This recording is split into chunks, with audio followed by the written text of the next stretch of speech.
Bonjour, je suis Sylvie Sanchez, la fondatrice de l'association Creative Handicap. Je suis à l'origine du projet Super Makers. Je suis membre du comité d'éthique et de pilotage. Bonjour, je suis Raphaël Sancho, formateur expert en technologie du numérique. Je forme nos Super Makers et je compte par ce biais participer à leur réinsertion professionnelle. Je suis Charlène Da Silva, salariée de l'association Creative Handicap, chargée de gestion administrative et de projet. J'ai en charge toute la partie organisationnelle du programme, à savoir la recherche de financement, les prises de contact et la partie recrutement des bénéficiaires formés.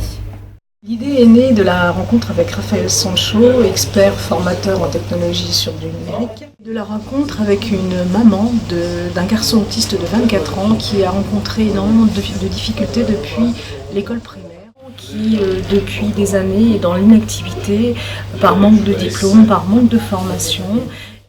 En parallèle, l'association mène une enquête de terrain auprès de ses bénéficiaires en situation de handicap sur la problématique du matériel ergonomique. 90% des sondés ont exprimé un retour négatif en exprimant, je cite, que le matériel n'était pas joli, n'était pas design et que le matériel était en règle générale trop cher. Deux problématiques émergent alors, celle du chômage des personnes autistes et celle du matériel ergonomique trop coûteux.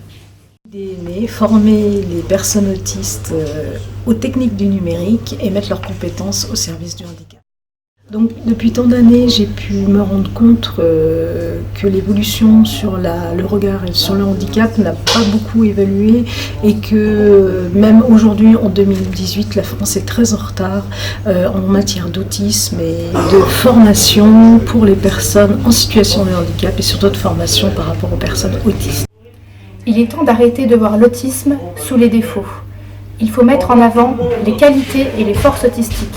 Toutes les réformes sociétales que nous ferons pour venir en aide à la population autiste sont finalement des réformes qui vont avantager tout le monde. Un pays qui est ouvert aux questions sur l'autisme et qui s'engage est un pays qui va se dégager beaucoup plus d'horizons. En se privant et en excluant ces nouvelles formes d'intelligence, c'est la société française elle-même qui se met en situation de handicap.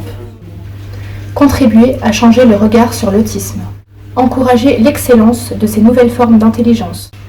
Associez votre fondation à un programme inclusif et innovateur. Soutenez le numérique comme vecteur d'inclusion et d'insertion professionnelle. Au-delà de cet aspect, Creative Handicap compte sur votre soutien pour faire partie intégrante d'une communauté forte et soudée, au sein de laquelle nous pourrons nous intégrer, créer de nouvelles passerelles et partager nos bonnes pratiques. Et pourquoi pas nouer de nouveaux partenariats pour développer de nouveaux projets socialement innovants. Votre soutien et votre label nous permettra à notre tour de devenir acteurs d'accompagnement de futurs porteurs de projets. C'est intéressant et ça m'a permis de manipuler du matériel que j'aurais pas eu l'occasion de manipuler ailleurs.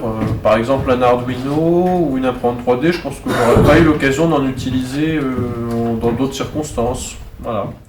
J'étais à Vivre Émergence à Paris 13e et là j'ai pu faire un stage en tant que gardien de musée au musée de la Halle Saint-Pierre à Paris 18e. Et sinon j'ai fait aussi un stage informatique à Creative Handicap. Bonjour, je suis Guillaume Bonnet, le fondateur de l'accélérateur de la mobilisation et nous avons accompagné Creative Handicap sur leur campagne de crowdfunding. C'est leur objectif qui nous a vraiment motivés, donner une formation à des personnes autistes sur l'impression 3D avec un travail à la clé. Bravo à toute l'équipe. Je suis Jean-Claude Bleu, je suis adjoint au maire de la ville d'Asnières, chargé de la mission handicap. La ville s'appuie sur les forces vives et s'associe aux associations qui s'impliquent. À ce titre, l'action menée par Creative Handicap est exemplaire. Pourquoi soutenir ? Parce que c'est un projet qui lutte contre l'isolement des personnes handicapées, qui montre que l'accès à l'emploi, à la formation des personnes atteintes d'autisme est possible. C'est une action solidaire grâce à la création d'outils essentiels au maintien de leur autonomie.